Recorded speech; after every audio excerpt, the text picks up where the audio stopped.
Jake Morrison arpentait les couloirs arrondis de la Kepler Station Academy, son sac à dos usé rebondissant sur son épaule. La lumière matinale de l'étoile voisine, filtrant à travers les immenses baies vitrées, projetait de longues ombres sur le sol métallique. Autour de lui, les autres élèves évoluaient en petits groupes, leurs voix se mêlant dans un doux murmure de langues et de sons divers. La plupart d'entre eux ne ressemblaient en rien à des humains. L'académie, logée au cœur d'une gigantesque station spatiale, gravitait autour d'une géante gazeuse nommée Tyros Prime.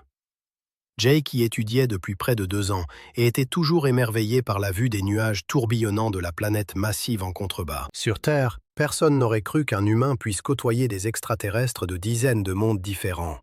Jake s'arrêta à son casier et en sortit sa tablette et ses cahiers. Aujourd'hui marquait le début de son 3e semestre d'études en xénobiologie, une discipline consacrée à l'étude des formes de vie extraterrestres.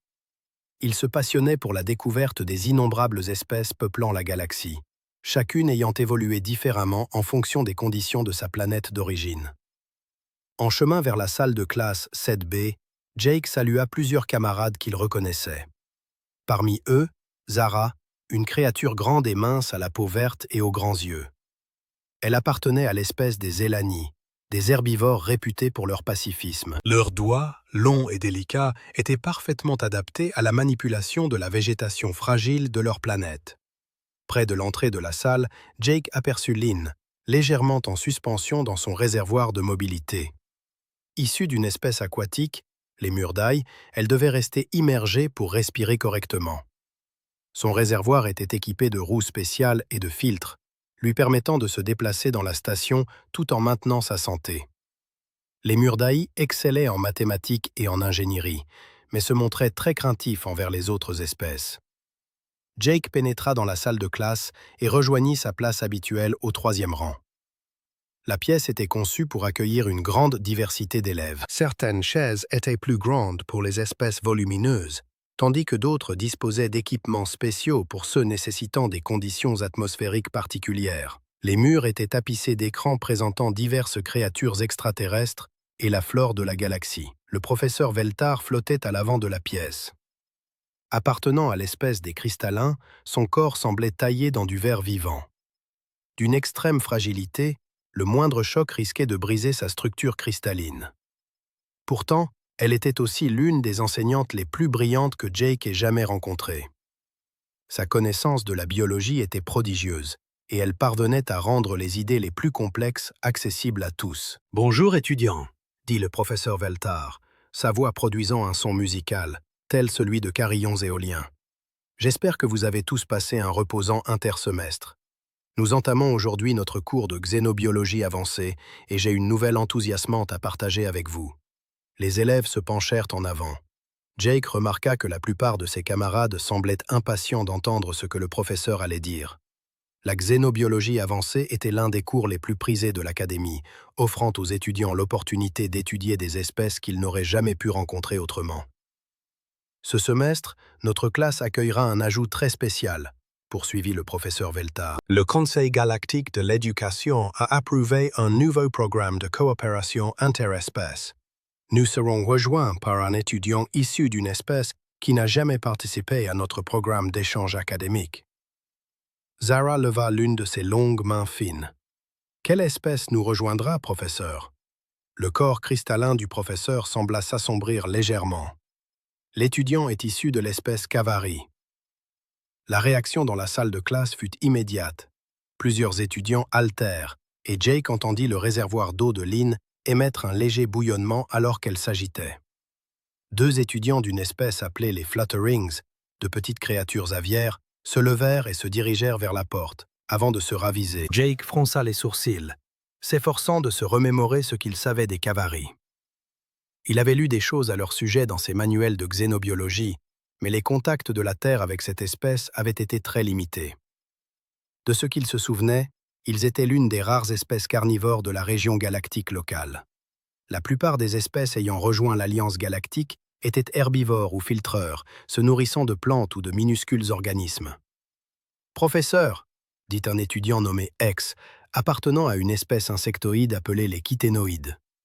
Êtes-vous certain que cela est sans danger? Les Cavaris sont connus pour être agressifs. L'étudiant Cavari a été soigneusement sélectionné et a subi une évaluation psychologique approfondie, répondit le professeur Veltar. Ce programme représente une avancée importante dans la compréhension interespèce. L'étudiant se nomme Kadva et il nous rejoindra à partir de demain. Jake constata que ses camarades semblaient inquiets. Certains chuchotaient entre eux dans leur langue natale, et l'ambiance générale de la pièce était devenue tendue. Il comprenait leurs préoccupations. La plupart des espèces représentées à l'Académie avaient évolué sur des mondes où elles étaient des proies ou n'avaient jamais rencontré de prédateurs sérieux. Des mesures de sécurité supplémentaires seront-elles mises en place? Demanda une autre étudiante dont Jake ignorait le nom. Elle était issue d'une espèce poilue qui ressemblait un peu au lapin terrien, mais beaucoup plus grande et intelligente. Les protocoles standards de l'Académie seront suivis, déclara fermement le professeur Veltar. J'attends de tous les étudiants qu'ils traitent Keta avec le même respect et la même courtoisie que vous vous témoignez les uns aux autres. Maintenant, commençons par un récapitulatif de ce que nous avons appris le semestre dernier. Pendant le reste du cours, le professeur Veltar tenta de se concentrer sur les études, mais Jake pouvait sentir que tout le monde était distrait. Les étudiants ne cessaient de se jeter des regards nerveux, et à plusieurs reprises, le professeur dut répéter des questions parce que les étudiants n'écoutaient pas. Jake, quant à lui, ressentait plus de curiosité que d'inquiétude. Il avait grandi sur Terre, où les humains partageaient leur planète avec toutes sortes d'animaux dangereux. Ours, requins, serpents venimeux et grands félins faisaient tous partie de l'écosystème terrestre. Les humains avaient appris à coexister avec les prédateurs depuis des milliers d'années. L'idée de rencontrer une espèce extraterrestre carnivore lui paraissait intéressante plutôt qu'effrayante. À la fin du cours, Jake rangea lentement ses affaires. Autour de lui, les autres étudiants murmuraient à propos de la nouvelle. Certains prévoyaient déjà d'abandonner le cours pour s'orienter vers autre chose. « Jake !» dit Zara en s'approchant de lui alors qu'il passait son sac à dos sur son épaule. « Es-tu inquiet pour demain ?» Jake regarda sa partenaire d'études et amie. Zara avait été d'une grande aide au cours de sa première année à l'Académie, lui expliquant les différences culturelles et l'aidant à comprendre des coutumes sociales différentes de celles de la Terre. « Pas vraiment, » répondit Jake. « Honnêtement, je suis plus curieux qu'autre chose. Nous sommes là pour étudier différentes espèces, n'est-ce pas? Cela me semble être une excellente opportunité. » Les grands yeux de Zara clignèrent lentement, un signe que Jake avait appris à identifier comme une profonde réflexion. « Les humains sont étranges, » dit-elle finalement. « La plupart d'entre nous craignent les prédateurs parce que nos ancêtres en étaient chassés. Les humains n'ont-ils pas de prédateurs sur Terre ?» Jake sourit. « Si, mais c'est compliqué. Je t'en parlerai un jour. » En sortant de la salle de classe ensemble, Jake observa par les grandes fenêtres la géante gazeuse en contrebas. Le lendemain serait intéressant, et il était impatient de rencontrer leurs nouveaux camarades. Le lendemain matin, Jake arriva à la salle 7B avec 15 minutes d'avance. Il souhaitait s'installer à une bonne place et observer les réactions des autres élèves à l'arrivée de Keva. Les couloirs avaient été étonnamment calmes lors de son trajet jusqu'en classe, et il avait remarqué que de nombreux élèves semblaient éviter délibérément cette section de l'académie. En entrant dans la salle, Jake constata que seule la moitié des élèves habituels étaient présents. Plusieurs sièges vides témoignaient de l'absence de certains camarades qui avaient visiblement choisi de ne pas assister au cours du jour. Ceux qui étaient venus s'étaient postés plus près des issues que d'habitude, et Jake pouvait sentir la tension dans l'air. Zara était déjà assise, mais elle avait quitté sa place habituelle au deuxième rang pour un bureau situé à l'arrière de la pièce. En apercevant Jake, elle lui fit signe de la rejoindre. « Je t'ai gardé une place, » dit-elle discrètement. « Je pensais que ce serait plus sûr ici. » Jake sourit et secoua la tête. « Merci, mais je crois que je vais garder ma place habituelle. Je veux bien voir notre nouveau camarade. » Les yeux de Zara s'écarquillèrent. « Jake, tu ne peux pas être sérieux. Les Cavaris sont des prédateurs dangereux. Leur monde d'origine est classé comme un monde de la mort de classe 8, et ils sont réputés pour chasser d'autres espèces sensibles. » « C'était probablement il y a longtemps, » répondit Jake. « De plus, si l'Académie l'a autorisé à étudier ici, il doit être inoffensif. » Le professeur Veltar flotta dans la salle de classe à l'heure exacte. Son corps cristallin semblait plus tendu que d'habitude, et Jake remarqua qu'elle se positionnait près du panneau de communication d'urgence murale. « Étudiant, annonça-t-elle. Avant l'arrivée de notre nouveau camarade, je tiens à rappeler à chacun le comportement approprié en classe. Veuillez rester calme et respectueux. Les mouvements brusques ou les bruits forts doivent être évités. » La porte de la salle s'ouvrit, et Jake sentit l'atmosphère changer instantanément. Une vague de ce qui ne pouvait être décrit que comme une présence prédatrice traversa la pièce. C'était comme une odeur qui n'était pas tout à fait une odeur, une sensation qui faisait hurler le danger dans chaque instinct d'un animal proie. Keva franchit le seuil. La première pensée de Jake fut que le Cavari ressemblait exactement à ce que devait être un prédateur parfait. Keva mesurait environ 2,10 m, avec une silhouette élancée mais puissante. Sa peau était gris foncé, parsemée de marques noires qui semblaient bouger et changer à mesure qu'il avançait. Sa tête était allongée, avec une bouche garnie de dents acérées, visible même lorsqu'elle était fermée. Leurs mains se terminaient par des griffes qui semblaient capables de déchirer le métal. Mais ce qui frappa le plus Jake, ce furent les yeux de Keta. Ils étaient d'un jaune vif et semblaient suivre chaque mouvement dans la pièce simultanément. Lorsque ses yeux balayaient la salle de classe, les élèves se figeaient, telles des biches prises dans les phares d'une voiture. La réaction des camarades de Jake fut immédiate et spectaculaire. 3 élèves se levèrent et quittèrent la pièce sans dire un mot. Le réservoir d'eau de Lynn commença à produire des gargouillis agités, et elle déplaça rapidement son appareil de mobilité vers la sortie. Plusieurs autres élèves s'aplatirent contre les murs, le plus loin possible de Ketv. Keva s'arrêta dans l'embrasure de la porte, et Jake discerna la confusion dans ses yeux jaunes. Le Cavari s'attendait probablement à une certaine nervosité, mais le niveau de peur dans la pièce semblait le surprendre. « S'il vous plaît, que tout le monde reste calme, » dit la professeure, mais sa voix mélodieuse tremblait. « Kata, veuillez choisir n'importe quel siège disponible. » Le Cavari commença à avancer dans l'allée entre les pupitres. À mesure qu'il se déplaçait, les élèves s'écartaient de lui ou se levaient pour se déplacer vers des sièges plus éloignés. Jake observait avec un intérêt scientifique comment les mouvements de Keta déclenchaient des réponses instinctives de peur chez toutes les espèces non prédatrices présentes. Ce qui fascinait Jake, c'était que Keta ne semblait pas chercher à effrayer qui que ce soit. Ses mouvements étaient contrôlés et prudents, et ses griffes restaient rétractées. Mais il y avait quelque chose dans sa façon de se tenir qui criait « prédateur alpha » à toute personne dotée d'instinct de survie fonctionnel. Les yeux jaunes de Keithva balayèrent la pièce, cherchant un siège vide où sa présence causerait le moins de perturbations. La plupart des élèves restants s'étaient regroupés vers le fond de la salle, laissant les premiers rangs presque vides. Puis, ses yeux de prédateur rencontrèrent le regard de Jake. Jake le regarda calmement, sans peur ni agressivité. Il se contenta de hocher la tête en guise de salut, de la même manière qu'il aurait salué n'importe quel nouvel élève. Keith s'arrêta de marcher, la tête légèrement inclinée, et Jake pouvait presque percevoir la confusion dans son expression. Il s'agissait là d'un membre d'une espèce que Keta ne reconnaissait pas, et cet individu ne manifestait aucune des réactions de proie habituelles. Après un moment de réflexion, Ketva changea de direction et se dirigea vers le rang de Jake. Il se glissa sur le siège vide juste à côté de Jake, son mouvement fluide et contrôlé.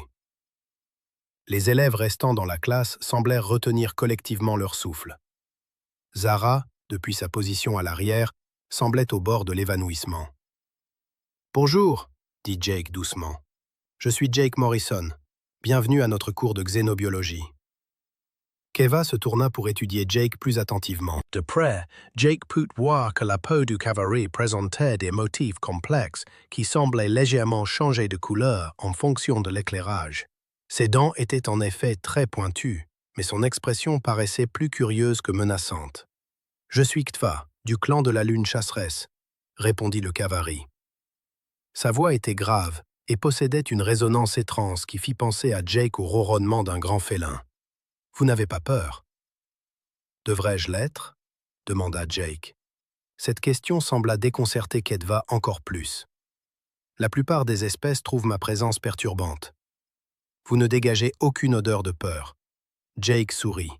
Je viens de la Terre. Nous sommes plutôt habitués aux prédateurs là-bas. Terre, répéta Keva lentement. Je n'ai jamais entendu parler de ce monde. Quelle est sa classification? Monde de mort de classe 12, répondit Jake nonchalamment. La professeure Veltar, qui avait écouté leur conversation, émit un son ressemblant à du verre brisé. « Classe 12, monsieur Morrison. Vous voulez sûrement dire classe 2. » « Non, professeur. La Terre est définitivement une classe 12.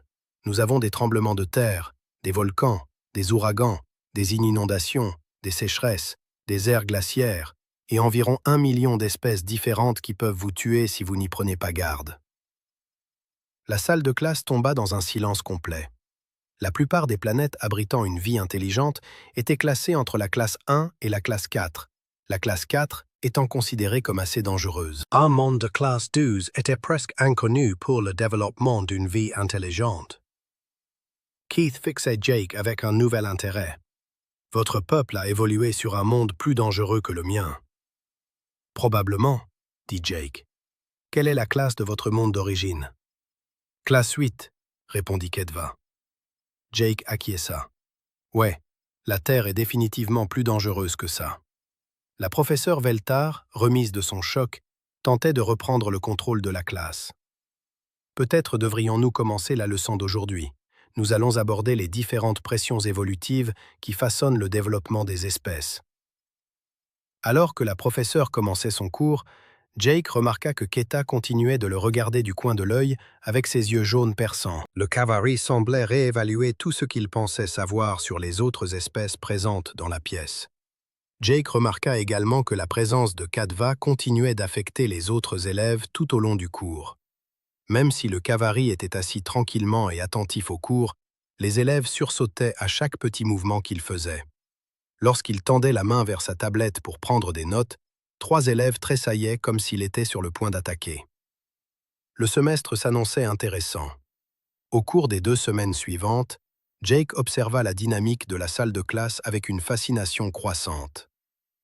Ce qui avait commencé comme une simple peur de Keta s'était transformé en quelque chose de plus complexe et de plus troublant. Le Kavari ne faisait rien d'évidemment menaçant, mais sa seule présence continuait de générer des problèmes. Pendant les cours magistraux, Jake remarqua que Keta avait certains comportements qui lui semblaient tout à fait naturels, mais provoquaient la panique chez les autres élèves. Ses yeux jaunes suivaient automatiquement tout mouvement dans la pièce, traquant les élèves alors qu'ils se dirigeaient vers leur siège ou tendaient la main vers leur tablette.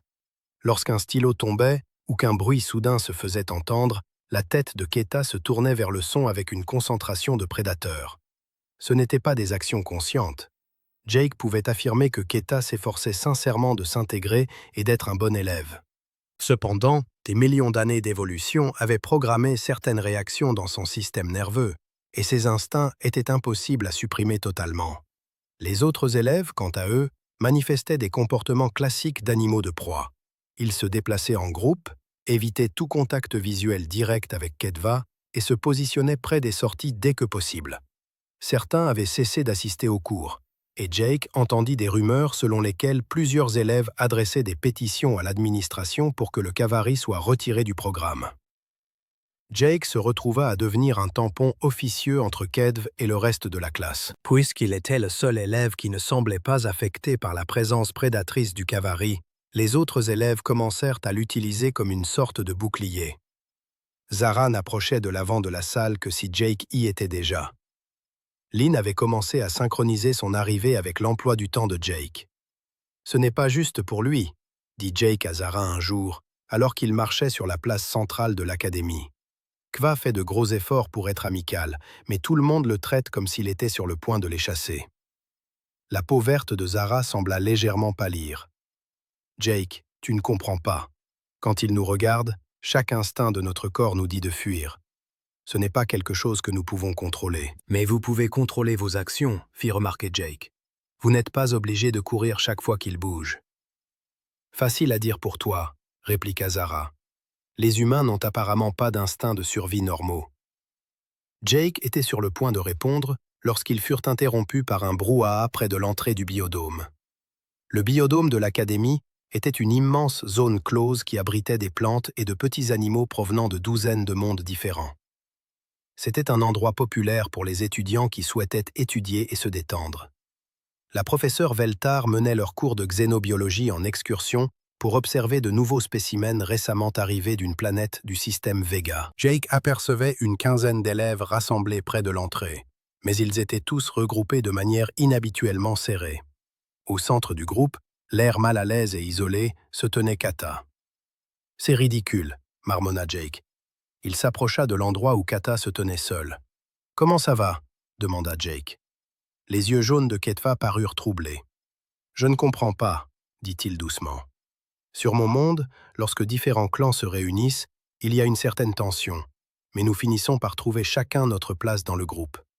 Ici, les autres n'acceptent absolument pas ma présence. » « Ils ont peur, » expliqua Jake. « La plupart de ces espèces ont évolué comme des animaux de proie.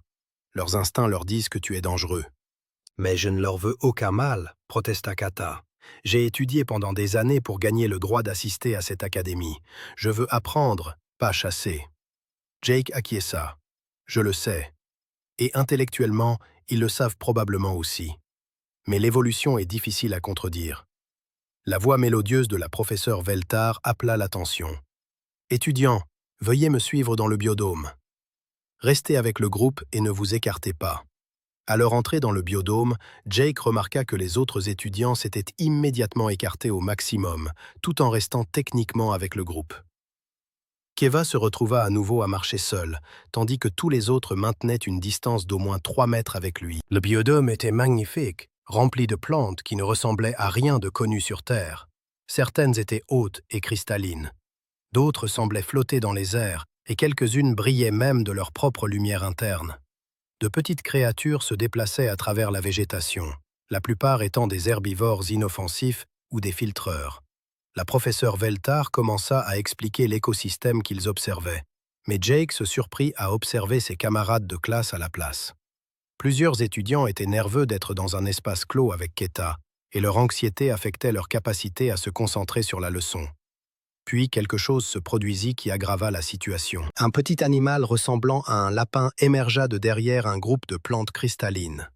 C'était l'un des résidents permanents du biodôme, un petit animal inoffensif que les étudiants aimaient souvent observer. La créature sauta dans la zone ouverte où la classe était rassemblée. Keith, percevant le mouvement, tourna la tête.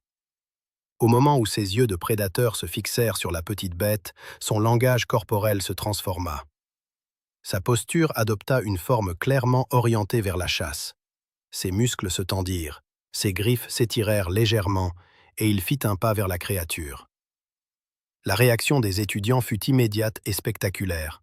Plusieurs hurlèrent et se précipitèrent vers les sorties. D'autres restèrent figés, les yeux écarquillés par l'effroi. Le réservoir d'eau de Lynn commença à émettre des signaux d'alarme, tandis qu'elle reculait aussi vite que son dispositif de mobilité le permettait. La petite créature, sentant le danger, fila se cacher dans la végétation. Keith sembla sortir brusquement de la transe instinctive qui l'avait envahi. Il regarda les étudiants paniqués avec perplexité et ce qui aurait pu être de la honte. « Je n'ai pas voulu », commença-t-il, mais le professeur Veltar s'activait déjà pour ramener l'ordre. « Tout le monde, calmez-vous s'il vous plaît », lança la professeure, bien que son propre corps cristallin vibrât de stress. « La situation est sous contrôle. » Mais elle ne l'était pas. 3 étudiants supplémentaires avaient quitté le biodôme, et ceux qui restaient fixaient Keta avec une terreur pure. Ce qui n'était qu'une peur désagréable avait maintenant viré à la panique authentique. Jake observa Keta prendre conscience de la situation. Les épaules du Kavari s'affaissèrent, et sa posture de prédateur s'évanouit complètement. Il semblait vaincu et honteux. « Le cours est annulé pour aujourd'hui », annonça le professeur Veltar. « Veuillez regagner vos dortoirs. » Alors que les étudiants se pressaient vers les sorties, Jake s'approcha de Keta, qui se tenait seul au centre du biodôme. « C'était juste l'instinct, » dit Jake. « Tu n'y pouvais rien. » Les yeux jaunes de Keta rencontrèrent les siens. « Peut-être que les autres ont raison de me craindre. Peut-être que je n'ai pas ma place ici. » Jake pesa soigneusement sa réponse. Sur Terre, les humains avaient appris à coexister avec leurs instincts de prédateurs. Eux aussi avaient des pulsions de chasse, mais ils les avaient canalisées vers d'autres activités. Le sport, la compétition et même les jeux vidéo aidaient à satisfaire ces désirs ancestraux sans causer de préjudice. « Tu as ta place ici, » dit finalement Jake. « Tu dois simplement apprendre à gérer tes instincts comme les humains apprennent à gérer les nôtres. Les humains ont des instincts de chasse, demanda Keith, surpris. Jake sourit. Oh oui, nous sommes aussi des prédateurs. Nous sommes juste très doués pour le cacher.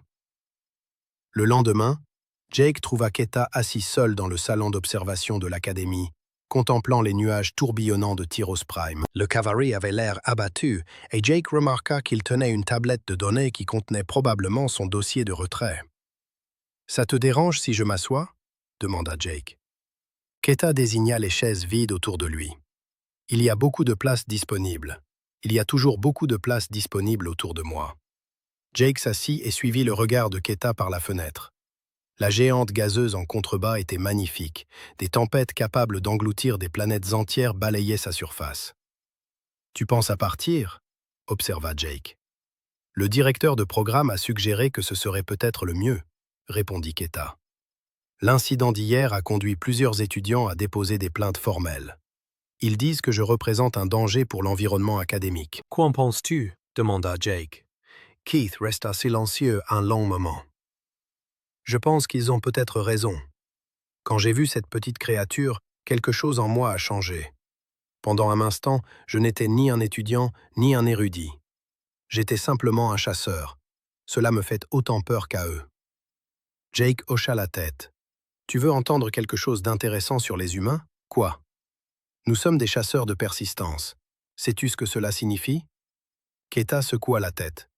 « Cela signifie que nous n'utilisons ni la vitesse ni la force pour attraper nos proies. Nous utilisons l'endurance et l'intelligence. Nos ancêtres choisissaient un animal et le poursuivaient pendant des heures, voire des jours, jusqu'à ce qu'il s'effondre d'épuisement. Nous ne sommes pas les prédateurs les plus rapides ou les plus forts, mais nous sommes les plus patients et les plus déterminés. » Keta se tourna pour regarder Jake avec un nouvel intérêt. « Ton peuple était un peuple de chasseurs. »« Il l'est encore par endroits, » dit Jake. « Mais voici ce qui distingue les humains de la plupart des prédateurs. Nous avons compris que la coopération était plus efficace que la concurrence. Au lieu de nous chasser les uns les autres, nous avons commencé à chasser ensemble. Au lieu de nous battre pour un territoire, nous avons commencé à le partager. Mais vous avez toujours les instincts de chasse, dit Keith. Absolument. Regarde les humains faire du sport, ou concourir en affaires, ou jouer à des jeux vidéo. Nous avons canalisé nos pulsions prédatrices vers des activités qui n'impliquent pas de tuer quoi que ce soit. Jake sortit sa tablette et montra à Keta des vidéos de la Terre. Il y avait des extraits d'humains jouant au football, courant des marathons, participant à des tournois d'arts martiaux et pratiquant des sports extrêmes. C'est un comportement de chasse, expliqua Jake en montrant l'ascension d'une falaise. L'humain se teste face à un environnement dangereux en utilisant des compétences dont ses ancêtres avaient besoin pour survivre, mais personne ne se blesse. Keith étudia les vidéos avec fascination. Ces humains se mettent délibérément en danger pour le plaisir. Exactement. Nous avons transformé notre besoin de défi et de risque en loisir. Cela satisfait la part prédatrice de notre cerveau sans nous obliger à nous attaquer à d'autres créatures. « Montre-moi encore » demanda Keta. Jake fit défiler d'autres vidéos. Il montra à Keta des humains pratiquant la chasse de persistance dans des sociétés traditionnelles où ils suivaient des animaux sur de grandes distances. Puis il montra des humains modernes courant des ultramarathons, poussant leur endurance aux mêmes limites que leurs ancêtres utilisaient pour chasser. « Votre peuple a appris à contrôler ses instincts, » dit Kadva songeur. « Nous avons appris à les rediriger, » corrigea Jake. « Les instincts sont toujours là. Nous avons simplement trouvé de meilleures façons de les utiliser. Mais que se passe-t-il lorsque vous êtes menacé? Qu'arrive-t-il à votre contrôle alors » Jake réfléchit attentivement. C'est là que les choses deviennent intéressantes. Les humains peuvent être très dangereux lorsque nous devons l'être. Mais nous avons aussi développé de solides liens sociaux qui nous aident à savoir quand il est approprié d'être dangereux et quand il ne l'est pas. Keta se pencha en avant. Explique. Eh bien, souviens-toi d'hier, quand tu t'es concentré sur ce petit animal. Tes instincts de chasse se sont activés parce que tu as vu une proie. Mais si, au lieu d'une proie, tu avais vu une menace pour les autres étudiants? Et si quelque chose avait essayé de leur faire du mal? Je les aurais protégés, dit Ketoba immédiatement. Exactement, c'est la clé. Les humains ont appris à utiliser leur capacité de prédateurs pour protéger leur groupe au lieu de seulement chasser pour se nourrir. Nous sommes devenus des gardiens autant que des chasseurs. Jake montra à Kata d'autres vidéos de la Terre. Celles-ci montraient des humains secourant d'autres personnes dans des situations dangereuses, des pompiers courant dans des bâtiments en flammes et des soldats défendant leur communauté. Même instinct, cible différente, expliqua Jake. Au lieu de chasser des proies, nous chassons les menaces pour notre peuple. Keith resta silencieux plusieurs minutes, assimilant ce que Jake lui avait montré. Finalement, il parle. « Tu penses que je pourrais apprendre à faire cela? À rediriger mes instincts plutôt qu'à les réprimer? »« Je pense que tu le fais déjà, » dit Jake. « Hier, quand tu as réalisé ce qui s'était passé, tu as arrêté immédiatement. Tu t'es senti mal d'avoir effrayé les autres étudiants.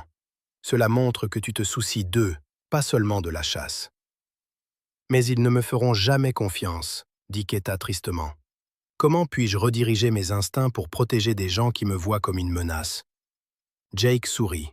« Commence petit. Montre-leur que tu es conscient de leur peur et que tu es prêt à travailler avec elles plutôt que contre elles. » Comment? Eh bien, par exemple, tu pourrais te positionner à l'arrière de la salle de classe plutôt qu'à l'avant. Ainsi, les autres étudiants n'auront pas l'impression que tu es entre eux et la sortie. Tu pourrais aussi essayer de minimiser les mouvements brusques et de garder tes griffes rétractées autant que possible. Keith hocha lentement la tête. Ces techniques visent à mettre une proie à l'aise. Considère-les comme des techniques pour mettre des amis à l'aise, suggéra Jake. Le but n'est pas de les chasser ou d'être chassé par eux. Le but est de coexister pacifiquement. Et si une menace réelle apparaissait, si quelque chose de vraiment dangereux menaçait la classe? L'expression de Jake devint plus sérieuse. Alors tu pourrais leur montrer à quoi ressemble un gardien cavalerie au lieu de ce à quoi ressemble un chasseur cavalerie. Keith mit de côté ses papiers de retrait. Tu penses vraiment que cela pourrait marcher? Je pense que cela vaut la peine d'essayer, mais cela prendra du temps, et tu vas devoir être patient avec les autres étudiants. Leur peur est réelle, même si elle n'est pas rationnelle. Les humains doivent être très sages pour avoir appris ces leçons, dit Keith. Jake rit. Nous ne sommes pas sages du tout. Nous avons juste fait beaucoup d'erreurs et avons finalement trouvé de meilleures façons de faire les choses.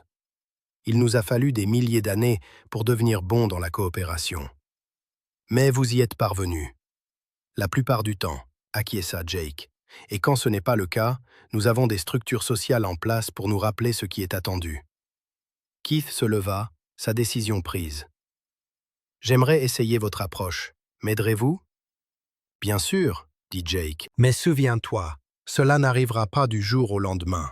L'évolution t'a programmé, toi et eux, avec ses réponses. Il faudra du temps et de la patience pour les contourner. Alors qu'il retournait vers la section académique de la station, Keith demanda à Jake « Qu'est-ce qui t'a poussé à m'aider? Tu aurais pu simplement ignorer la situation comme les autres étudiants. » Jake y réfléchit. « J'imagine que c'est parce que je reconnais un autre prédateur qui essaie d'être meilleur que ses instincts. C'est quelque chose que je peux respecter. » 3 semaines plus tard, les choses dans la classe de xénobiologie s'étaient légèrement améliorées. Keith avait pris au sérieux les conseils de Jake et faisait des efforts minutieux pour paraître moins menaçant. Il s'asseyait à l'arrière de la salle de classe, se déplaçait lentement et délibérément, et gardait ses griffes rétractées autant que possible. Les autres étudiants étaient toujours nerveux en sa présence, mais au moins, ils ne fuyaient plus la pièce. Pendant que Jake révisait ses cours à la bibliothèque de l'académie, sa tablette émit un signal sonore, annonçant un message urgent du professeur Veltar. Tous les étudiants en xénobiologie étaient convoqués immédiatement dans la salle de conférence principale pour une annonce importante. En arrivant, Jake trouva ses camarades regroupés, chuchotant nerveusement. Kisva, fidèle à ses habitudes, restait seul près du mur du fond. Devant la pièce se tenaient plusieurs individus que Jake ne connaissait pas. Le professeur Veltar, dont le corps cristallin présentait plus de fractures de stress que d'habitude, flottait au centre de la salle. À ses côtés, un homme humain en uniforme militaire, que Jake identifia comme appartenant aux forces de défense de la Terre, et une femme humaine en civil, à l'allure confiante d'une scientifique ou d'une universitaire. Mais ce qui captivait l'attention de tous, c'étaient les 3 imposantes figures derrière eux. Jake, qui jugeait pourtant Ketva impressionnant, constata que ces nouveaux cavaleries faisaient paraître leurs camarades minuscules en comparaison. Plus âgés, plus massifs, Il dégageait une assurance absolue, celle de prédateurs dominants n'ayant jamais rencontré de défi à leur mesure. Leur présence saturait la pièce d'une énergie prédatrice si intense que plusieurs étudiants se dirigèrent instinctivement vers les sorties. « Étudiants », commença le professeur Veltar, la voix à peine stable. « Je vous présente le commandant Rex Torres des Forces de défense terrestre, le docteur Nina Walsh de l'Institut de psychologie interespèce et la délégation du Conseil du Monde, Natal Cavari. » Le plus grand des Cavari s'avança. Ses écailles sombres, ornées de marques argentées qui semblaient onduler, et ses yeux jaunes balayèrent la pièce avec une assurance dominante. « Je suis Serre, chef de guerre des territoires du Nord », déclara-t-il. Sa voix, plus grave et résonnante que celle de Kate Buzz, portait un sous-entendu qui évoqua à Jake le tonnerre lointain. « Je suis venu évaluer cette expérience. » Le mot « expérience » fut prononcé avec un dédain qui révélait clairement l'opinion de Sectar sur le programme d'intégration. Le docteur Walsh s'avança pour tenter de reprendre le contrôle de la présentation. Le Conseil nous a demandé de fournir un rapport d'avancement sur l'initiative de coopération interespèces. Nous sommes ici pour observer l'efficacité du programme et décider s'il doit être étendu à d'autres institutions. Le commandant Torres, l'officier militaire humain, demeura silencieux, mais Jake remarqua que ses yeux scrutaient constamment la pièce, évaluant les menaces potentielles et les voies d'évacuation. Sa main reposait nonchalamment près de son arme de poing. Sectar s'avança davantage dans la pièce, et l'effet sur les étudiants fut immédiat.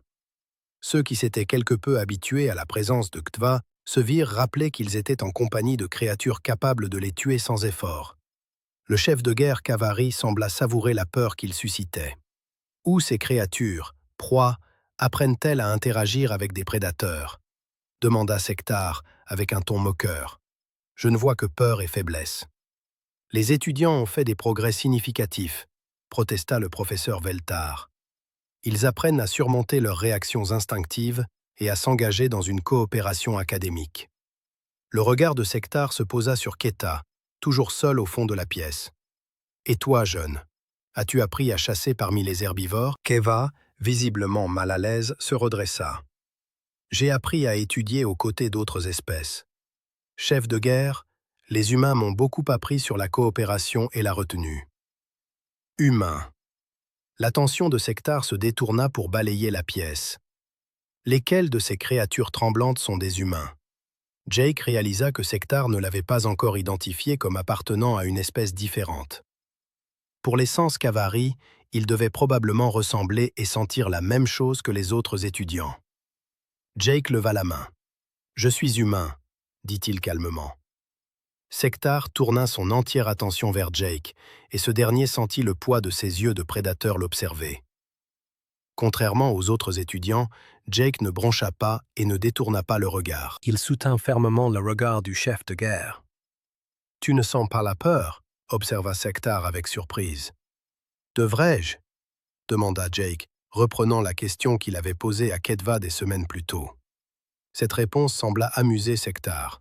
« La plupart des animaux de proie ne peuvent s'empêcher de nous craindre, c'est leur nature. »« Je ne suis pas un animal de proie, » répondit Jake simplement. La température de la pièce sembla chuter de plusieurs degrés. Les autres étudiants semblaient vouloir disparaître dans les murs. Même le docteur Walsh et le commandant Torres suivaient l'échange avec tension. Sectar s'approcha de Jake, sa forme massive dominant l'étudiant humain. « Qu'es-tu alors ?»« Je suis un étudiant en xénobiologie de la Terre, » dit Jake. « Comme tout le monde ici. »« Terre ?» répéta Sectar, de la même manière que Ketva l'avait fait des semaines plus tôt. « Je ne connais pas ce monde. Quelle sorte de proie vient de la Terre ?» Le commandant Torres s'éclaircit la gorge. « Monsieur, la Terre est classée comme un monde mort de classe 12. Les humains sont l'espèce dominante. » Les yeux de Sectar se rétrécirent. « Classe 12, c'est impossible. Aucune espèce de proie ne pourrait évoluer sur un tel monde. » Le docteur Walsh s'avança avec sa tablette. En fait, c'est ce qui rend les humains si intéressants d'un point de vue psychologique. Ils ont évolué sur un monde extrêmement dangereux, mais ils ont développé l'intelligence et la coopération plutôt qu'une brute puissance prédatrice. « Montrez-moi », exigea Sectar. Le docteur Walsh activa un écran holographique qui occupa le centre de la pièce. Des images de la Terre commencèrent à apparaître, des tempêtes massives, des éruptions volcaniques, des tremblements de terre et des inondations. Puis vint la vie sauvage, lions, tigres, ours, requins, serpents venimeux et crocodiles. C'est le monde qui a produit les humains, expliqua le docteur Walsh. Ils ne sont pas devenus l'espèce dominante en étant les plus forts ou les plus rapides. Ils l'ont fait en étant plus intelligents et plus coopératifs que tout autre être de la planète. Les images changèrent pour montrer des activités humaines, des chasseurs tribaux coopérant pour abattre d'énormes proies, des humains survivant dans des environnements qui tueraient la plupart des autres espèces, des villes et des technologies démontrant leur intelligence et leur organisation sociale. Sektar étudia les images avec un intérêt croissant. Ces humains chassent en meute. Ils chassent, ils construisent, ils explorent, ils protègent leur communauté. Le commandant Torres déclara « Ce sont des prédateurs dominants qui ont choisi la coopération plutôt que la domination. » « Impossible, » déclara Sektar. « Les prédateurs dominants ne coopèrent pas. Ils se disputent la domination. » Jake intervint. « Nous nous faisons concurrence constamment. Nous avons juste trouvé de meilleures raisons de nous faire concurrence que le territoire et la nourriture. » Sektar se tourna vers Jake avec un nouvel intérêt. « Expliquez. » « Nous nous faisons concurrence pour voir qui court le plus vite, qui résout le mieux les problèmes ou qui crée l'art le plus beau. Nous nous faisons concurrence pour voir qui peut aider le plus de monde ou explorer le plus loin dans l'espace. Nous avons transformé la concurrence en un outil pour améliorer tout le monde au lieu d'un moyen d'éliminer les faibles. »« Et si vous êtes menacé, demanda Sektar, qu'arrive-t-il à cette coopération face à un véritable ennemi ?» L'expression de Jake devint plus grave. « Alors nous cessons de nous faire concurrence et nous chassons la menace. » La pièce devint silencieuse. Même les autres Cavaris semblaient prêter une attention particulière. Sektar s'approcha encore de Jake, abaissant son visage à la hauteur des yeux de l'humain. « Tu parles comme un prédateur, mais tu parais faible et petit. »« Les apparences peuvent être trompeuses, » dit Jake calmement. Quelque chose dans le ton de Jake fit marquer une pause à Sektar. Les instincts prédateurs du chef de guerre lui disaient quelque chose que ses yeux ne pouvaient percevoir. Après un instant, il se redressa et s'adressa à la pièce. « Je pense que nous avons besoin d'une évaluation plus approfondie de ce programme, » annonça-t-il, « et de ces humains en particulier. » Le lendemain matin, Jake arriva à la salle de cours de xénobiologie pour constater qu'elle avait été réaménagée. Les pupitres étaient poussés sur les côtés, créant un espace ouvert au centre de la pièce. Sektar et les autres membres de la délégation Cavari étaient présents, ainsi que le docteur Walsh, le commandant Torres et le professeur Veltar. Plusieurs officiers de sécurité de l'académie se tenaient près des sorties, visiblement nerveux. La plupart des étudiants s'étaient regroupés dans les coins les plus éloignés de la pièce, aussi loin que possible des Cavari. Zara attira l'attention de Jake et lui fit des gestes frénétiques pour qu'il la rejoigne à l'arrière. Mais Jake se dirigea vers sa place habituelle, près du centre de la pièce. Keith était debout avec les autres Cavari, mais Jake pouvait percevoir son malaise face à ce qui allait se produire. La posture du jeune Cavari montrait une soumission au chef de guerre plus âgé, mais ses yeux scrutaient sans cesse les autres étudiants avec ce qui ressemblait à de l'inquiétude. « Aujourd'hui, nous allons mener une évaluation pratique, » annonça Sektar. « Je veux voir comment ces différentes espèces réagissent sous pression. » Le docteur Walsh s'avança. « Chef de guerre, je ne suis pas sûr que ce soit approprié dans un cadre académique. » « L'univers n'est pas un cadre académique, » répondit froidement Sektar. « Si ces espèces doivent interagir dans la galaxie réelle, elles doivent être testées. » Le commandant Torres se rapprocha légèrement de Jake, sa main toujours posée près de son arme. Jake apprécia le geste, mais il suspectait que les armes conventionnelles ne seraient pas très efficaces contre un chef de guerre Cavari. Sektar activa un appareil à sa ceinture, et immédiatement la pièce fut inondée de phéromones de chasse Cavari. L'effet sur les autres étudiants fut dévastateur. Plusieurs s'effondrèrent, submergés par une terreur primale. D'autres se plaquèrent contre les murs, leur corps secoué de peur. Le réservoir d'eau de Lynn commença à émettre des bruits d'urgence, tandis que son système de mobilité détectait sa panique. Jake sentit aussi les phéromones l'affecter, mais pas de la même manière. Son rythme cardiaque augmenta et ses muscles se tendirent. Mais au lieu de la peur, Il sentit ses propres instincts prédateurs s'éveiller. Ses sens devinrent plus aiguisés, sa conscience plus concentrée. C'était ce que les humains ressentaient lorsqu'ils se préparaient à combattre ou à fuir un danger. Intéressant, observa Sectar, étudiant la réaction de Jake. L'humain ne s'effondre pas de terreur. Non, acquiesça Jake, sa voix stable malgré l'assaut chimique sur son système nerveux. Nous ne le faisons pas. Sectar s'approcha, et Jake sentit la présence du chef de guerre peser sur lui comme un poids physique. « Mais tu ressens bien quelque chose ?»« Je me sens prêt, » répondit simplement Jake. « Prêt à quoi? Prêt à tout ce qui viendra ensuite. » Sectar sourit, révélant une rangée de dents acérées. « Montre-moi ce que fait un humain lorsqu'il est menacé. » Le chef de guerre fit un mouvement rapide vers Zara, qui, terrifiée, était figée contre le mur du fond. Ce n'était pas une véritable attaque, juste un test. Mais la réaction de Jake fut instantanée. Il s'interposa entre Sectar et Zara, adoptant une posture qui fit même hésiter le chef de guerre Cavari. Jake avait une pose détendue mais équilibrée, les mains relâchées mais prêtes. Son expression avait complètement changé. L'étudiant affable avait disparu, remplacé par une froide détermination. « Recule !» dit Jake calmement. Sectar s'immobilisa. Ses instincts de prédateur lui envoyaient soudain des signaux d'avertissement. Le petit humain en face de lui ne ressemblait plus à une proie. Il y avait quelque chose dans les yeux de Jake qui évoquait une violence contenue avec soin. « Tu me menaces ?» demanda Sectar, amusé. « Je protège ma camarade de classe » répondit Jake. « Il y a une différence. Et si je décide qu'elle a besoin d'apprendre ce qu'est la vraie peur ?» L'expression de Jake ne changea pas, mais quelque chose bascula dans l'atmosphère entre eux. « Alors tu apprendras ce que sont les vrais humains. » Le défi planait dans l'espace qui les séparait. Sectar était plus grand, plus fort, et armé d'armes naturelles capables de déchirer le métal. Mais Jake tint bon sans broncher, et sa confiance tranquille incitait le chef de guerre Cavari à revoir ses préjugés. Le commandant Torres s'avança. « Chef de guerre, peut-être devrions-nous discuter des capacités humaines dans un environnement plus contrôlé. »« Non, » dit Sectar, les yeux toujours rivés sur ceux de Jake. « Je veux voir ce que cet humain va faire. » Le Cavari fit un pas de plus vers Jake, testant sa résolution. Jake ne recula pas, mais son poids se déplaça légèrement sur la pointe des pieds. Ceux qui savaient décrypter le langage corporel auraient reconnu la préparation de quelqu'un prêt à combattre ou à fuir à tout moment. Le chef de guerre Kata intervint soudain. « L'humain m'a montré que les prédateurs peuvent choisir la retenue. Ce n'est peut-être pas le moment d'aller plus loin dans les tests. » Sectar jeta un coup d'œil au jeune Cavari. « Tu défends cet humain. »« Je défends le principe qu'il m'a enseigné, » répondit Keva.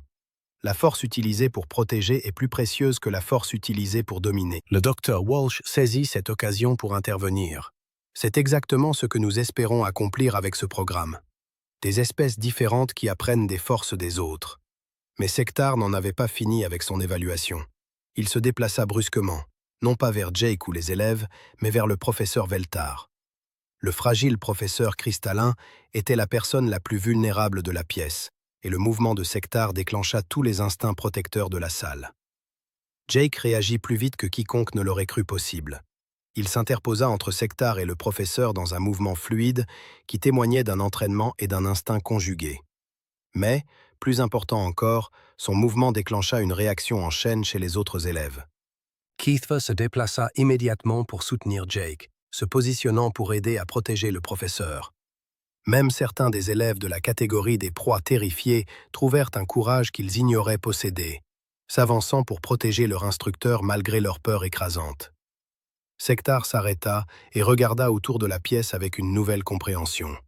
« Remarquable, » dit-il. « La menace contre l'un devient une menace contre tous. » « C'est ainsi que la coopération fonctionne, » dit Jake, sans relâcher sa garde. « Nous nous protégeons mutuellement. » Le chef de guerre recula et désactiva son appareil phéromonal. L'atmosphère oppressive dans la pièce commença immédiatement à se dissiper, bien que les élèves fussent toujours secoués. « Je commence à comprendre, » dit Sectar pensivement. « Cet humain n'est pas fort parce qu'il manque de peur. Il est fort parce qu'il agit malgré la peur. Et sa force encourage la force chez les autres. » Le commandant Torres hocha la tête. « Les humains n'éliminent pas leurs instincts de survie. Il les réoriente vers la protection de leur communauté. Le docteur Walsh prenait des notes rapidement. Ce que nous voyons ici est la différence fondamentale entre la dominance prédatrice et la dominance protectrice. Les deux exigent les mêmes capacités physiques et mentales, mais elles servent des fonctions sociales opposées. Sektar regarda Jake avec quelque chose qui aurait pu être du respect. « Tu étais prêt à me combattre pour protéger les autres. »« Si j'avais dû, » confirma Jake, « mais j'espérais ne pas avoir à le faire. »« Parce que tu craignais de perdre ?» Jake secoua la tête. « Parce que me battre devrait être la dernière option, pas la première. Il y a généralement de meilleures façons de résoudre les problèmes. » Et s'il n'y a pas de meilleure façon? L'expression de Jake s'assombrit. Alors, les humains peuvent être très dangereux quand ils en ont besoin. Sektar observa Jake un long moment, puis se tourna pour s'adresser à toute l'assistance. « J'en ai assez vu. Ce programme continuera et sera développé, mais avec une nouvelle compréhension de ce à quoi nous avons affaire. » Il s'approcha de Jake une dernière fois. « Humain, ce que tu as montré aujourd'hui n'était pas de la faiblesse déguisée en force. C'était la force choisissant la retenue. C'est inhabituel chez les espèces prédatrices. »« Peut-être, » dit Jake, relâchant enfin sa posture, « mais cela nous convient. » Alors que la délégation se préparait à partir, Kedva s'approcha de Jake. « Merci de leur avoir montré que les prédateurs peuvent être des gardiens au lieu de chasseurs. » Jake sourit. « Tu leur as montré ça aussi. Tu as choisi de te tenir avec nous plutôt qu'avec eux. »« J'ai appris du meilleur professeur, » répondit Keta. Dans les semaines qui suivirent la visite de la délégation Kavari, tout changea à l'académie de la station Kepler. La nouvelle de ce qui s'était passé dans la salle de xénobiologie se répandit dans toute la station, et Jake se retrouva au centre d'une attention qu'il ne désirait pas particulièrement. Des étudiants d'autres espèces commencèrent à l'approcher avec des questions sur les humains et la Terre. Certains étaient curieux de savoir comment son peuple avait réussi à évoluer sur un monde si dangereux. D'autres voulaient comprendre comment les humains avaient appris à contrôler leurs instincts prédateurs tout en maintenant leur efficacité. Mais le changement le plus significatif fut dans sa propre classe. La relation entre Kedva et les autres étudiants avait radicalement évolué après qu'ils eurent vu le jeune Kavari choisir de protéger le professeur Veltar aux côtés de Jake. Cela n'avait pas éliminé leur peur, mais cela avait introduit quelque chose de nouveau, le respect. Zara fut la première à faire un réel effort. Elle approcha Jake après les cours un jour avec une proposition. « Je veux comprendre, » dit-elle, ses grands yeux montrant de la détermination plutôt que de la peur. « Keva a sauvé notre professeur tout comme toi, mais j'ai toujours peur quand il me regarde. Comment puis-je surmonter cela ?» Jake examina attentivement la question. « Peut-être que tu ne la surmontes pas. Peut-être que tu apprends à travailler avec elle. »« Je ne comprends pas. » Jake fit signe à Kata de se joindre à eux. Le Kavari s'approcha lentement, conscient du niveau de confort de Zara. « Kata, » dit Jake, « peux-tu expliquer ce que tu ressens quand tu regardes Zara ?» Le Kavari réfléchit un instant. « Je vois quelqu'un qui est rapide et alerte, quelqu'un qui serait difficile à attraper si elle choisissait de courir, mais aussi quelqu'un qui est intelligente et pourrait être une alliée précieuse. » Zara parut surprise. « Tu ne vois pas une proie, je vois du potentiel. » corrigea Keith. Quand je suis arrivé pour la première fois, je ne voyais que le comportement de proie, parce que c'est ce que tu me montrais. Maintenant, je vois plus. Jake hocha la tête. La peur est une information. Elle te dit que quelque chose pourrait être dangereux, mais elle ne te dit pas si cette chose dangereuse est une menace ou un protecteur. Au cours des jours suivants, Jake commença à organiser des sessions d'études informelles qui incluaient des étudiants des espèces prédatrices et des proies. La clé était de créer une structure et une prévisibilité qui permettaient à chacun de se sentir en sécurité tout en apprenant à interagir. La Dr Walsh, qui était restée à l'académie pour étudier le processus d'intégration, observait souvent ces sessions. Elle était fascinée par la façon dont Jake était devenu un pont entre des espèces ayant des stratégies de survie fondamentalement différentes. « Tu crées de nouveaux protocoles sociaux », dit-elle à Jake un après-midi. Ces étudiants apprennent à outrepasser des millions d'années d'évolution par un choix conscient. « Il ne s'agit pas d'outrepasser l'évolution, » répondit Jake. « Il s'agit de l'élargir. Les humains n'ont pas cessé d'être des prédateurs. Nous sommes juste devenus des prédateurs qui chassent les problèmes plutôt que les proies. La percée survint lors d'un projet de recherche conjoint que le professeur Veltar assigna à la classe. Les étudiants devaient travailler en groupe mixte pour étudier les relations prédateurs-proies dans divers écosystèmes. Jake se retrouva regroupé avec Ketva, Zara, Lynn et 2 autres étudiants de son espèce bivivore. Initialement, la dynamique de groupe était maladroite. Les étudiants des espèces proies étaient nerveux à l'idée de travailler en étroite collaboration avec Kata, et Kata avait du mal à participer sans déclencher leur réaction de peur. Jake suggéra qu'il commence par demander à chaque membre d'expliquer les stratégies de survie de son espèce. Cette approche académique aida tout le monde à se concentrer sur la biologie plutôt que sur les réactions instinctives. Lynn, s'exprimant à travers le système de traduction de son réservoir, décrivit comment son peuple aquatique utilisait la coordination de groupe et la communication rapide pour éviter les prédateurs. Son espèce avait développé des signaux sociaux complexes qui leur permettaient de partager des informations sur les menaces presque instantanément. Zara expliqua comment les Elani utilisaient leur vitesse et leur agilité, combinées à leur capacité à détecter les traces chimiques dans l'air pour devancer tout ce qui pourrait les chasser. Les autres étudiants herbivores partagèrent des stratégies similaires basées sur l'histoire évolutive de leur espèce. Quand ce fut le tour de Keta, il parla soigneusement des méthodes de chasse Kavari. Mais au lieu de les décrire comme des attaques, il les présenta comme des techniques de résolution de problèmes. Comment traquer? Comment approcher? Comment coordonner avec les autres? Comment s'adapter aux conditions changeantes? Vos méthodes de chasse, fit observer Lynn pensivement. Elles requièrent les mêmes compétences que nous utilisons pour la survie. Planification, coopération, adaptation. Oui, acquiesça Keta. La différence ne réside pas dans les méthodes, mais dans l'objectif. Jake esquissa un sourire. C'est exactement cela. Prédateurs et proies emploient souvent des compétences analogues, simplement appliquées de manière distincte. Au fil de l'avancement du projet, un phénomène remarquable se produisit. Les étudiants commencèrent à transcender leurs disparités biologiques pour percevoir l'intelligence et la capacité intrinsèque que chacun apportait au groupe. Les réflexes vifs de Zara optimisaient la collecte de données.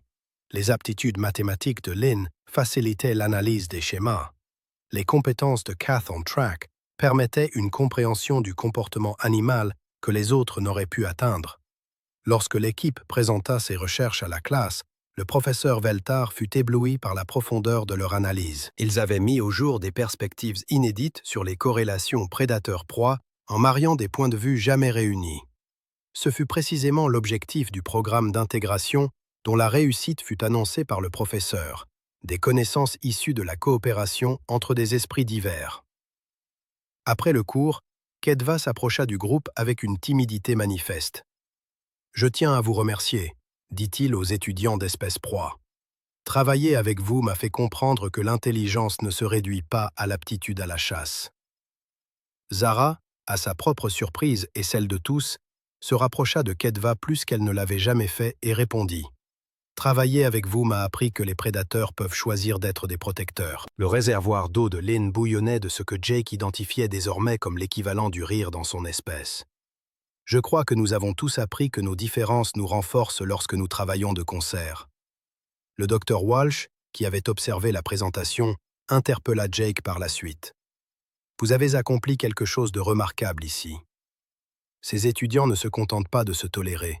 Ils choisissent activement la coopération plutôt que l'instinct. Jake répondit. Ils étaient prêts. Ils n'avaient juste besoin de quelqu'un pour leur montrer que c'était possible. Et comment saviez-vous que c'était possible? Jake balaya du regard la salle de classe où des étudiants de différentes espèces travaillaient ensemble sur divers projets. Prédateurs et proies partageaient espace et idées d'une manière qui aurait semblé impensable quelques mois auparavant. Parce que les humains l'ont compris, dit-il simplement. Si nous avons pu évoluer au-delà de notre programmation, tout le monde le peut. La nouvelle de cette intégration réussie se propagea aux autres académies et institutions à travers la galaxie. Le Conseil d'éducation galactique annonça des plans pour étendre le programme, en utilisant l'Académie de la station Kepler comme modèle de coopération interespèces. Mais pour Jake, le véritable succès était bien plus simple. c'était de voir Kedva et Zara collaborer sur une problématique de recherche, leurs perspectives différentes s'associant pour trouver des solutions qu'aucun d'eux n'aurait pu découvrir seul. C'était d'observer la confiance de Lynn croître lorsqu'elle réalisa que ses aptitudes mathématiques étaient tout aussi précieuses que les talents de chasse de n'importe quel prédateur. C'était de voir la joie du professeur Veltar alors que sa salle de classe devenait un lieu où l'impossible devenait routinier. L'évolution avait doté chaque espèce d'outils différents pour la survie, mais la coopération pouvait faire travailler ces outils ensemble de manière qu'aucun d'entre eux n'avait imaginé possible. 6 mois plus tard, Jake se tenait dans la grande salle d'assemblée du Conseil académique galactique, observant les représentants de centaines d'espèces différentes. L'immense salle était conçue pour accueillir la vaste diversité de formes de vie de la communauté galactique. Certains délégués flottaient dans des réservoirs, d'autres étaient posés sur des plateformes spécialement aménagées, et quelques-uns existaient sous forme d'ondes d'énergie à peine perceptibles par la plupart des yeux organiques. À côté de Jake se tenait Kedva, n'étant plus l'étudiant isolé et incertain qui avait initialement intégré leur classe de xénobiologie. Le jeune Kavari affichait une confiance tranquille, et sa présence ne déclenchait plus de réaction de panique chez les espèces proies autour d'eux. Il avait appris à moduler son aura prédatrice tout en conservant sa dignité naturelle. « Es-tu nerveux ?» demanda Kate discrètement alors qu'ils attendaient le début de leur présentation.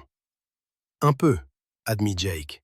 « C'est beaucoup plus grand que notre salle de classe à l'académie. » Le professeur Veltar flottait non loin, son corps cristallin scintillant sous les lumières de la salle. Elle avait été invitée à présenter leur découverte au conseil, et les résultats étaient si prometteurs que le programme d'intégration était envisagé pour une implémentation à l'échelle de l'ensemble du système éducatif galactique. Le docteur Walsh s'approcha d'eux avec ses rapports finaux.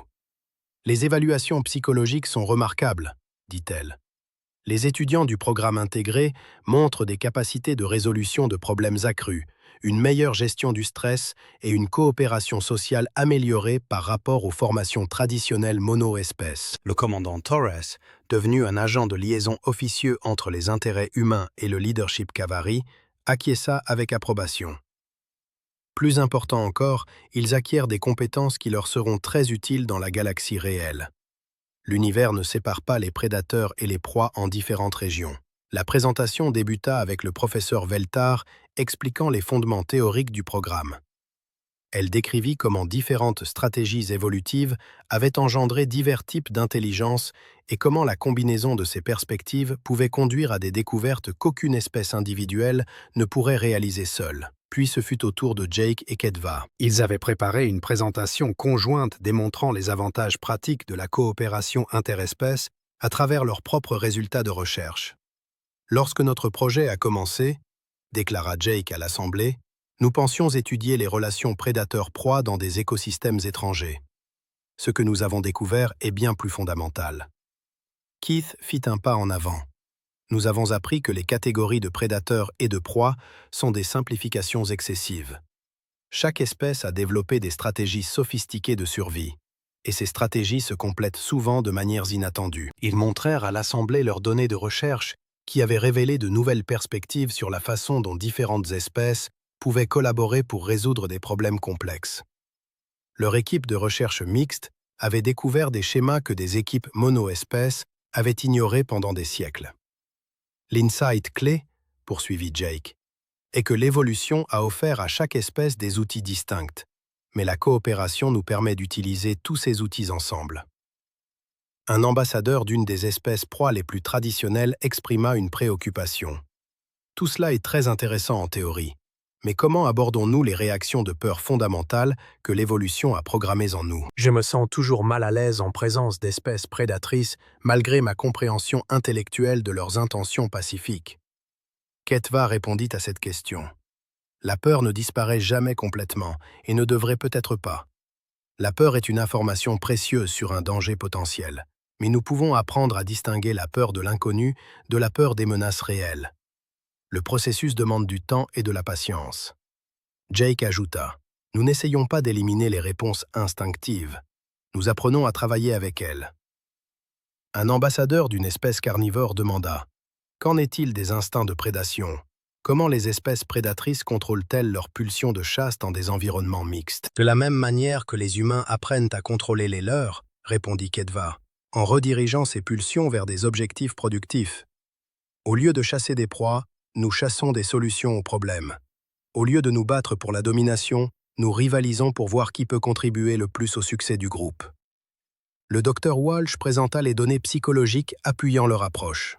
Ce que nous avons observé, c'est que les espèces prédatrices et proies sont plus efficaces lorsqu'elles travaillent ensemble. Les espèces proies manifestent une confiance et une créativité accrues lorsqu'elles se sentent protégées par des prédateurs alliés. Les espèces de prédateurs font preuve d'un meilleur contrôle des impulsions et d'une conscience sociale plus fine, lorsqu'elles sont responsables de la protection des autres. Un représentant du Conseil du Monde, Natal Kavari, se leva pour s'adresser à l'Assemblée. Jake fut surpris de voir qu'il s'agissait de Sectar, le chef de guerre qui les avait mis à l'épreuve de manière si spectaculaire à l'Académie. Le Conseil était initialement sceptique quant à ce programme, annonça Sectar. Nous pensions que le mélange de prédateurs et de proies mènerait au chaos et au conflit. Nous nous sommes trompés. L'aveu du chef de guerre provoqua des murmures dans l'Assemblée. Les Kavari admettaient rarement leurs erreurs, surtout en public. Ce que nous avons appris, continua Sectar, c'est que la vraie force ne vient pas de la capacité à dominer les autres, mais du choix de les protéger et de les éduquer. Ce concept humain de prédateur gardien nous a donné une nouvelle compréhension de notre propre potentiel. Il se tourna pour regarder directement Jake et Kedva. Ces deux étudiants, l'un d'une espèce dont nous n'avions jamais entendu parler et l'autre de notre propre peuple, nous ont montré que l'évolution n'est pas une limitation. C'est un fondement sur lequel nous pouvons construire quelque chose de plus grand. La dernière partie de la présentation impliqua une démonstration vivante. Des étudiants de l'Académie, incluant Zara, Lynn et d'autres de leur classe d'origine, rejoignirent Jake et Kedva sur scène. Ils travaillèrent ensemble pour résoudre un problème complexe que le Conseil avait préparé spécifiquement pour cette démonstration.